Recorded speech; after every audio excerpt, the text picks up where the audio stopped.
My family protected my abusive brother, so I disappeared, rebuilt myself, and emerged on national TV as a 26-year-old woman. I've long been labeled as easy, a term that clung to me like a shadow. It sounded harmless, even complimentary, but in my family, easy meant invisible. I was the one who stayed quiet, never stirred trouble, and absorbed unfairness without protest. When I was hurt, I swallowed my pain. I was expected to remain silent, undemanding, and endlessly forgiving. My older brother, Adrian, was the opposite, charming yet chaotic. One moment, he'd smash a hole in the wall. The next, he'd talk his way out of it with disarming charisma. Despite his cruelty, both mental and physical, my parents always found excuses for him. He's just in a phase, they'd say, or boys will be boys, or the one that stung most. He's got big emotions and doesn't know how to handle them. Meanwhile, my ability to suppress my feelings was taken as a virtue. If Adrian broke my things, I was told to report it calmly. If he screamed at me, I had to watch my tone. When he failed a class, they hired him a tutor.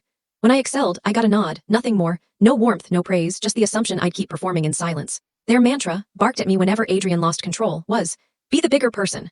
I began to believe that love meant enduring pain quietly, that my role was to suffer for the sake of peace. But a faint voice in my head whispered, this isn't right. That whisper would eventually roar, but not before things got much worse. At 12, Adrian hurt me physically for the first time. We were arguing over the TV remote, a trivial sibling spat. He was 15.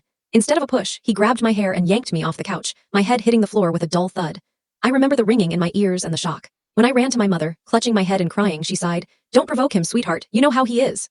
That became the pattern. By high school, the abuse shifted from bruises to psychological torment. Adrian read my diary aloud at dinner, mocking my fears. He stole my phone and sent cruel messages to my friends, costing me friendships. When I confronted him, he slammed me into a closet door so hard it splintered. I thought surely now they'll see. But when my parents rushed in, Adrian cried, spinning a tale that I'd attacked him first. My mother held him. My father looked at me like I was the problem. That night, I went to bed with a knot in my stomach and an ice pack on my shoulder. Realizing my parents were handing Adrian the tools to hurt me. This shorts can't handle this full story. Click the link in the description. See full story. You need to watch this.